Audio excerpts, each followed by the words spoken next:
Welcome to Cash Alternative TV. I have JZA here. He's the owner of the Dash Global proposal, and he's here to address some criticisms that have been brought forth on the Dash Central website and on the Dash forums and Dash Nation on Discord.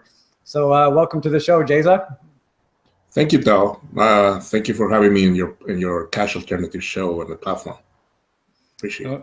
You're welcome. I like to give everybody a chance to do their side of the story, because every now and then, especially with language differences, language barriers and stuff, sometimes it doesn't come across the way you want it to. And this is more of a neutral format for you to get your points across. So you had a proposal that was successful, the Dash Global proposal, and you've been doing some things with that. Can you give the viewers a sense of the things that you've been accomplishing with the funds you've been given for the Dash Global proposal?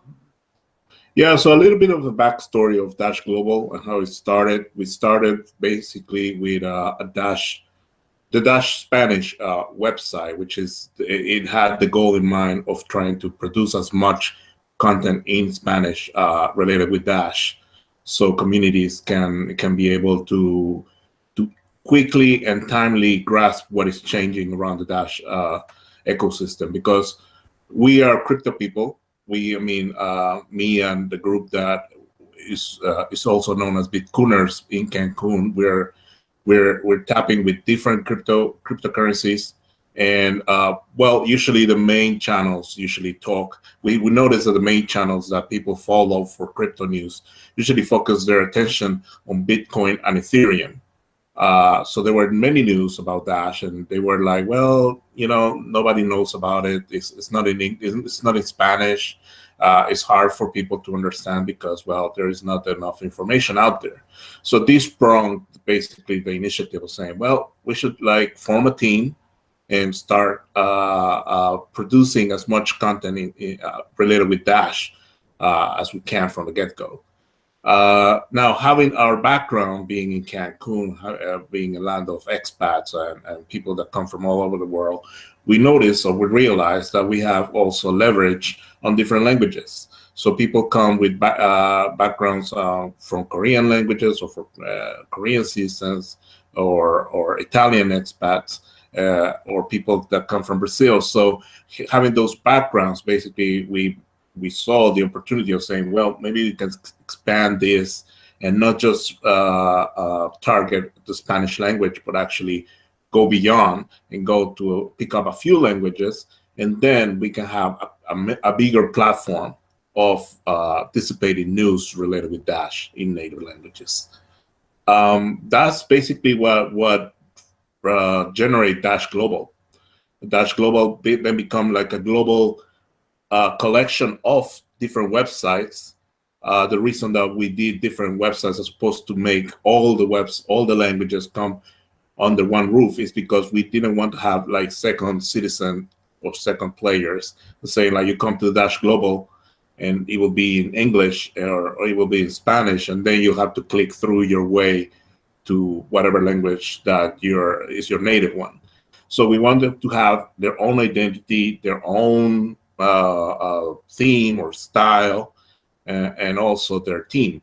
Also, we wanted to become more than just like a language news website, but use that platform to start adding whatever the community in that language was doing. So, for example, if there was a YouTube channel that was already in Portuguese, we wanted to add that to the website. We wanted to basically welcome the rest of the community around that language and participate on these platforms. And so, well, basically, we were successful to launch the proposal for Dash Global news sites, and we were able to accomplish, I think, a lot. I mean, we finalized the release of the last language website before the end of the first month, which was basically our incubation period.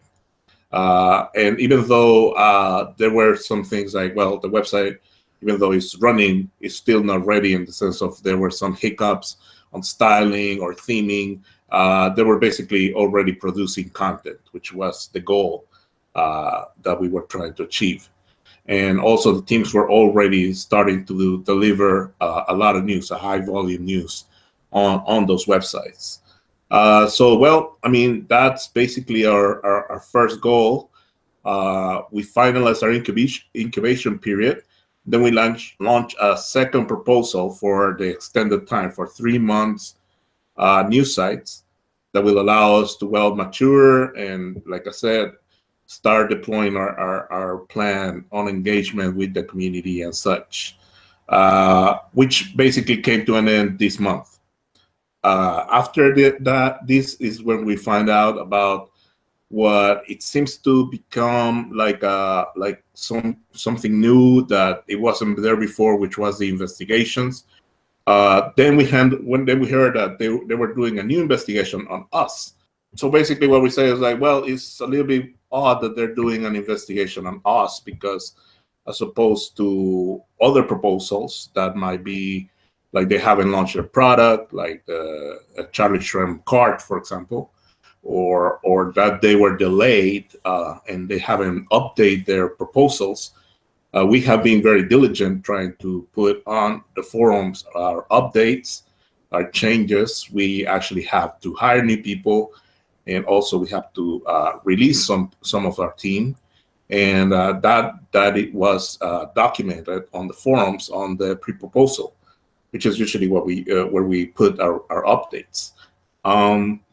So that couldn't be it. And then later on, I started finding out, well, it seems that there were some masternodes that were trying to address some issues on the website. So I was like, okay, sure. But I never really understood what was. It was just said that there were some masternodes that had issues with the website, and that's all I need. So then again, we bring into this investigation. They send me an interview, questions, I answer them, and that's where I start seeing, well, a lot of discussion coming through on the quality of the content. Now, as I said on the interview, I personally don't edit the articles, because as much as I want to learn all the languages, I don't manage all the languages. I only know Spanish, which is my native language, and English. And we don't have English on Dash Global. So basically that would be only Spanish. They were saying that, well, they were doing Google translation. And if I know, because I actually have done translations in the past, this is a very common conclusion that many people come to, because when they start saying, well, okay, this doesn't read right, this needs better editing, automatically they say, oh, this needs Google translation. So it's like a go-to move for many people that reads that kind of content. I know, because I have experience in other fields, in other projects, where people have say, oh, did you Google translate it? No. Or it's like, oh, okay, well, I just read this thing and it wasn't right. Oh, okay, well, I addressed that issue and I fixed it, and we can move forward. The other thing is that we also are careful on trying to put the author of the article on the original source of the material for the article. So one thing that I was expecting was that we would have got some kind of feedback. So we have a contact form on all these websites, and they should be able to send an email saying, hey, I'm reading your content and I see that your content is not that well written, please. Or contact directly the author and say, hey, if you translate this is really not that great quality, please be careful.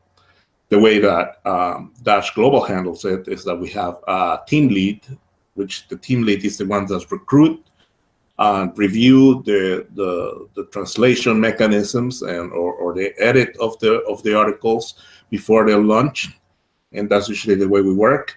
Although I might say that our priority has always been quantity over quality from the get-go, basically because our idea was, well, we want to have the most content of Dash on the internet. On different languages. So that was, from the beginning, was content. Even though we have to cut corners, it seems, to as far as quality goes. We didn't have a dedicated editor. We did have editing as part of the responsibilities of team leads, but it wasn't like a dedicated person to edit everything that is going through.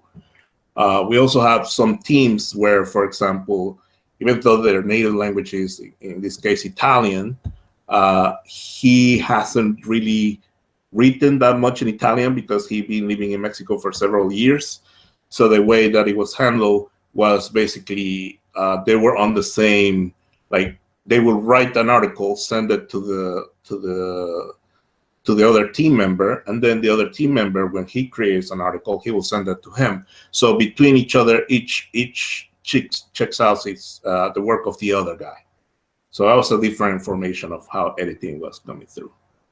So eventually, I mean, I thought we were doing a pretty good job. Also, another thing that we were very diligent was trying to create our own content. We were encouraged from our interviews with the proposals, having direct interviews with the proposals people. If they have a new initiative, I can think of an example, the Dash Leopard team, which was a soccer team in Africa. That was handled by one of our team members, and then the interview got translated into different languages. So that was a different way that we handle content. And as the people were getting more into the routine of producing content, there was more investigative reports on these proposals, on these events, etc., etc. So that's basically the way it has been handled up to this point.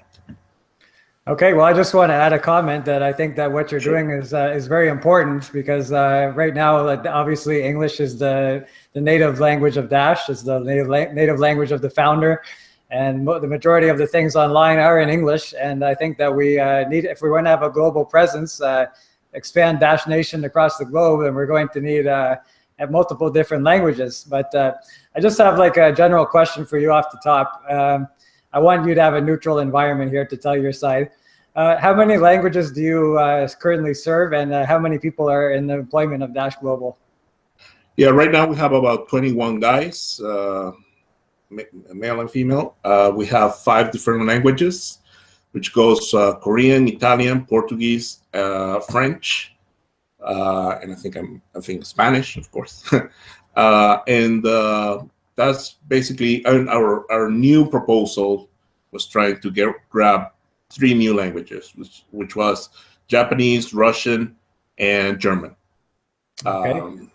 Yeah, I have an experience. I just got in from Frankfurt before I went to Lisbon, and I met Anya from Berlin, and we were already in talks about getting her on board with the German side, and we were trying to see if we can expand to Russian and Japanese, but that was our goal by the end of the first month, to at least have some German and start getting probably Russian, which is another strong team in Dash, which we would not have much problems trying to bring into our team. Okay, so I would consider the Dash Global project to be a separate DAO under the Dash network. How have you found it trying to coordinate efforts with people that are half a world away? Well, we're starting to standardize our reporting mechanisms. So our website, even though it's different websites, it actually has a central core.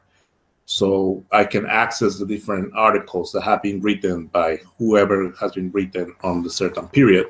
And this was useful because, well, we pay the people per article. So every week, and we pay them weekly. So every week we were doing these reports. And even though they were sending me the reports, I would always, like as a security measure, will go on to the website and try to review that at least the articles are a match the ones that were on the database, on the dashboard. So basically, the way that we were trying to improve with was we wanted to get into automatic payments, which will be easier to have, like, okay, the system already know how many articles were published.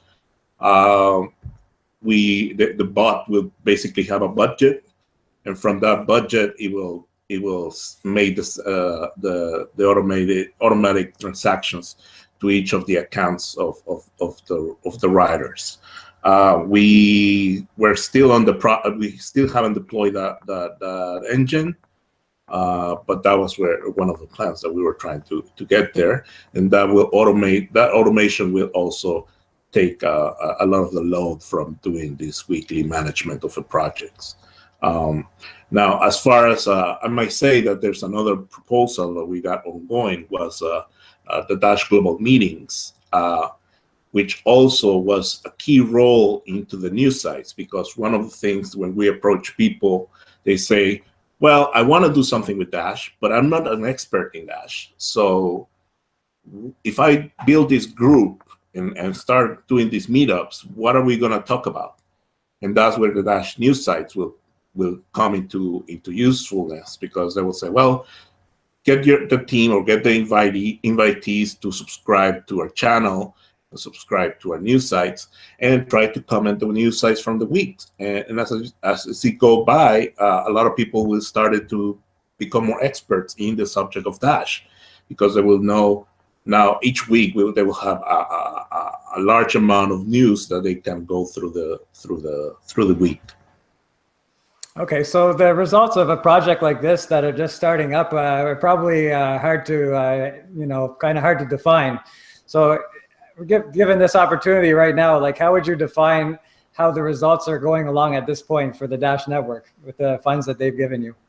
Well, there were things that were very good, and there were things that we were actually very too optimistic. For example, the proposals that we were trying, the podcast that we launched, the podcast really got very good in quality very fast, which was a good thing.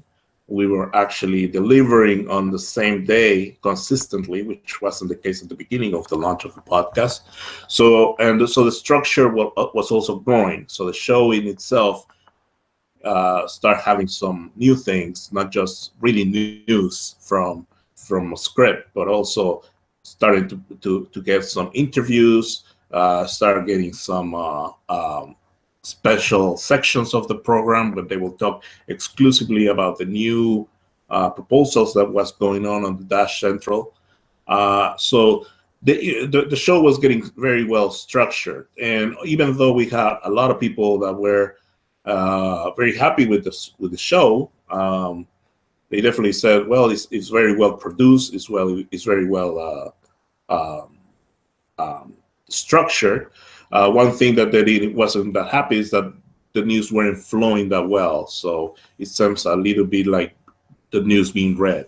Although, we knew that from the get-go, and we were just trying to improve that as far as the show goes. As far as the news, we basically never have an issue related with, for example, even most of the issues that we got was the website is not that well on mobile devices. So when you will check out the article, the text will be a little bit too big for the screen, or there were JavaScript like jQuery objects or widgets that will get on the way of the mobile website, which we were basically taking care of as development goes. The site was custom made. It wasn't really a WordPress or out-of-the-box solution, which is a good thing and a bad thing. I mean, it's a good thing because you can control the project better, and you can build things on top of it. But the opposite part is that, well, you have to maintain the whole code base. So that usually leads to a lot of bugs quickly in the beginning. But once those bugs are tailored, for the most part, the projects become very stable. We were doing in Django and Python, and we were doing, don't really know I think Foundation is the JavaScript framework that we were using for the UI, which we're actually thinking about going into different frameworks like I'm not remembering right now, but I think it's React. React was what we were thinking about implementing in the future. for the UI. We actually struggle a little bit trying to find a front-end developer because most of the front-end developers don't have that much experience on Django. They were more used to PHP websites, so they couldn't really install and reproduce the website on their machine so they can take care of the front end. So that was usually our biggest thing that we were trying to tackle in these next months. Okay, so reviewing the comments on Dash Central and the Dash forum, I've compiled a list of questions that Masternode owners have issues with your proposal, so I'll give you a chance to respond to those questions. The first one is, it doesn't appear that the funds for this project are being spent efficiently, that the money could be better spent. Do you think that maybe it would be a better thing for you to scale back and try to concentrate on one area first and build a foundation and then kind of move forward from there? Well, I mean, yes, but as well, we really need to define paths. Like I said, when we created our project, we wanted to have quantity over quality. So as far as quantity, I guess we achieved that goal. We have around 750 articles published between all the languages and podcasts and articles combined. So that's around 200 articles per month if we get the lifespan of the project. Now, since that was the goal, I mean, I think we achieved that. Now, scaling back, that is, I guess, that is functional now because we have a legacy of content that somewhat covers the issue of not having enough content. So now that we have content, now we can start, I guess, polishing the website, polishing the news site, the content quality. However, the thing is that some of the things were accidental, and some of the things were just not there. Like I was saying before, we wanted to have a front-end developer, but the front-end people that we have reached out, it just haven't stick. So some of these bugs have just been lingering, not because we don't know about them, but because we need the right expertise to funnel that. And we actually, on our new project, we increased a little bit the budget for development, trying to cover that part. Also, we separate as opposed to the previous previous proposal. In this proposal, we separate the budget from the editors, from the writers to the editors. So right now it will be two different sections of the budget. So that will make it a little bit more emphasis on performance, on editing, and not just us writing on a big lump sum of money for everybody. So those things will actually make it a little bit more targeted, the way that we can measure the project as far as money goes. But yeah, I mean, is there any other questions? Sorry. Oh, yeah. I have a list of questions. The second question was in regards to the website. A lot of people say, and I think you've kind of hit on this question anyways, you say that the website's a custom-made website, so that you have some issues from the beginning. But that was the second question I had. You kind of already answered it. So the third one was from a guy who said that we shouldn't have to pay you guys to do technical analysis on the Dash price. So what do you have to say about that? That's actually new. One of the better contents, the ones that we didn't really receive any critics until now, was the build of technical analysis. Why? Because most people that come into crypto, they have no idea about stocks. They have no idea about finance or how to read a chart.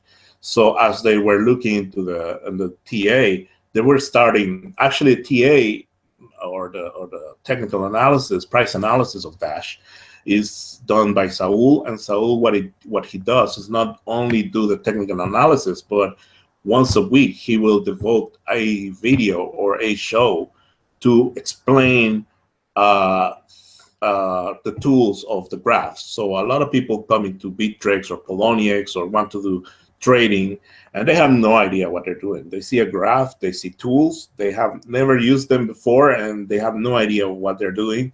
And when they were seeing how Saul was actually using those tools, and then going on to explaining how those tools work, they were very, very happy of having that content. I mean, because the lack of financial sophistication in Latin America and other Europe, even in Spain, I mean, people are not used to trade stocks. They're not used to see these financial analysis.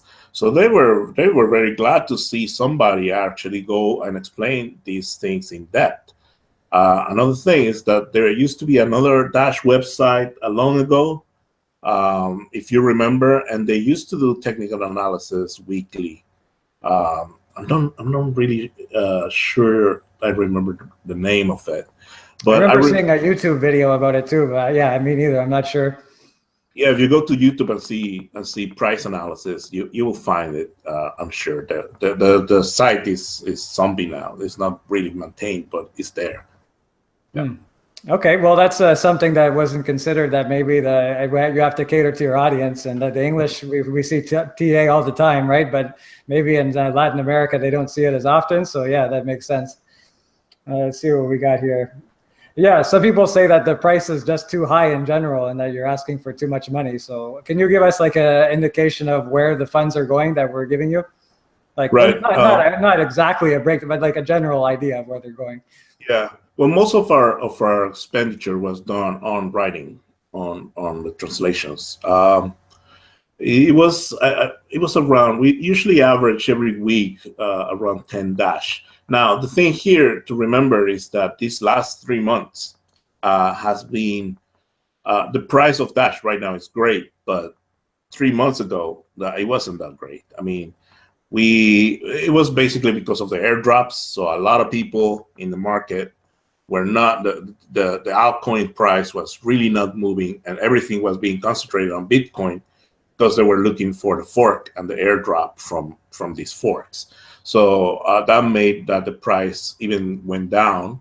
I remember one weekend it went down all the way to $260, and that was a weekend, and that was the time that we usually pay people. So that usually made our expenditures even more. Another thing is that we also invested a little bit more on the hardware, because on the set we were trying to get the lights, we were trying to do all the hardware that we were doing, and even though it was priced in the budget, it was just price delayed. So we had to make expenditure in the beginning, even though it was breaking down throughout the months. So that we have to like reallocate a lot of cash so everybody can be paid in time. So that was another issue.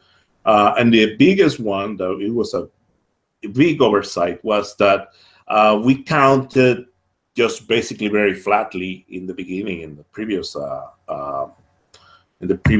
budget. We just say, oh, for 4 weeks per month for 3 months, and then again we start seeing that, well, some months have 5 weeks. So we really didn't put that into the budget, because we thought, well, I mean, Dash is going to grow because it just have hit 420 before we launched the proposal 3 months ago. It was the first time that broke up of 420. So we will think it will stabilize somewhere around 350, which would have been cover all the issues if there was some little things. Now around, we actually had a lot of not debt, but a lot of moving money around, so we are cut back expenses, so we can pay everybody. But right now we were trying to target a more realistic number, and having also like, okay, well, now it's a little bit ridiculous, because when we launched the proposal, Dash was around 400 and change. And now it's 600. So, I mean, yes, if you see it right now, it will be very, very, very big. But of course, nobody can really know what's going to happen. Okay, so if the price increases from the 400 that you said it was when you did the proposal up until 600 now, what will you propose to do with the extra funds? Will you continue the Dash Global for another few months, or will you try to add more services, or what would you do with the extra money?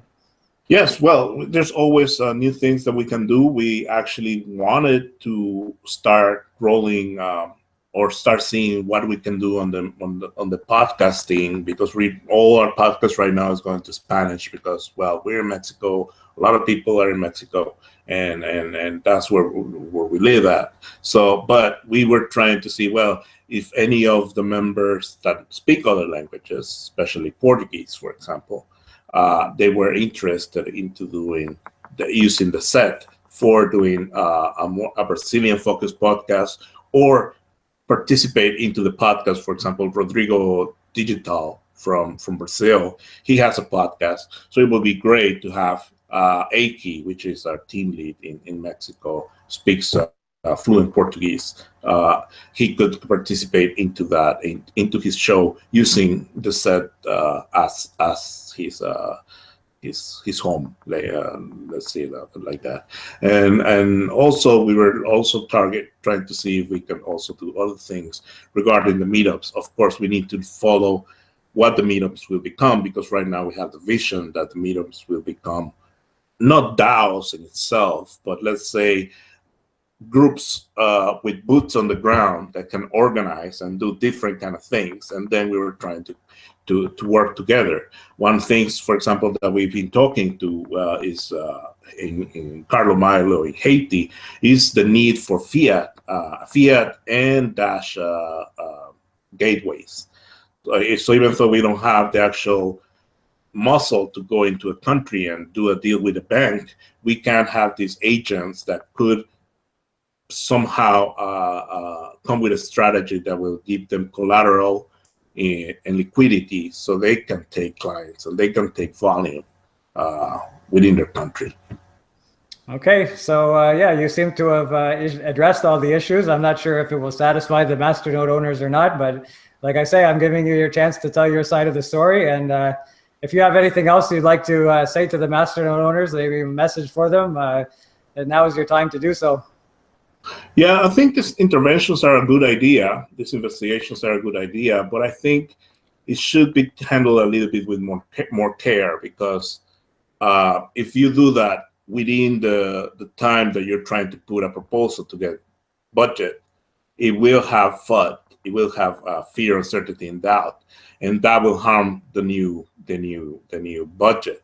For example, I don't think this would have been that much of a problem a month ago, for example, because, well, we can target it, the whatever issues, and we can work through it. But now, for example, we actually have the very bad scenario that we're going to be shutting down. So that means that around 20 Dash enthusiasts will be out of a job. For some of them, it's not really that big of a deal, but for some, that was their main income. And right now they will have to see what they have to do to be able to keep going, if they want to keep going in the blockchain ecosystem. And we also, I don't think also the solution is to defund the project, because basically you're cutting the legs of the project. You cannot even implement anything if you don't have any budget to work with the next month. So in the long run, I have to question what was the end goal of all this, because if the question was improve the quality, right now you will end up with a lot of zombie sites that still don't have better quality, and they're not maintained. So that will reflect back into the Dash image. So I mean, I don't think it's the best solution for trying to improve a project that is delivering and that is working actively with the community. Also, that's another big point. It's acting with the community. It really didn't have to happen all this intervention. Basically, a message on the chat room might have been enough. We have social media. We have our channels on Instagram, on Twitter. We have our Dash Global page on Facebook. So there were many venues that we could have addressed this issue and solved it. So that's basically my thoughts on this issue, and for other projects that might have faced their same scenario, where they're working on something and then they need to go into a new phase, and then they're shut down, basically. Okay, well, I like your entrepreneurial spirit, and I think that you will be successful in the projects that you run. But I have one final question for you. In the event that this proposal doesn't pass, would you be willing to go back to the drawing board, start a new proposal, and have a pre-proposal and try to hammer out something that would be more to the liking of the masternode owners? Well, for right now, I really want to see how it plays out, because I also feel that I have been personally liable, if you want to say, to the community, not just the project, which I explained how it works. It's not just me doing all the tasks, but right now everything will reflect on me. So if I come with a new project, I will need to know how backed am I with the masternodes, because right now, because of the price, the fee is becoming huge. It's becoming an investment now. Is going up to $6,000 per proposal. So I will need to see how it plays out following this interview. Hopefully, this will change a lot of heads. They will actually start a conversation on seeing how we could handle projects, and also see if me personally can have enough confidence on trying new things. I always try new things. Just that right now, the things that you try usually use money for that, and right now I'm going to have to start doing things that might not require as much money, so we be able to see some kind of value or product. So let's see how it goes, and I thank you again for your platform. I hope that a lot of masternodes watch this and they reach out and they start a conversation. Like I said, I'm always on Discord, I'm always on Telegram. But if that's not your cup of tea, you can also send me a tweet at JZA. So I'm always open to have a conversation or a discussion. But then again, I think this is talking is the better way before trying to commit to something like defunding a DAO. Okay, well, thanks for being on the show, and I wish you the best of luck with your proposal and any future endeavors. Great. Thank you, Tao. Take care. Bye. Bye.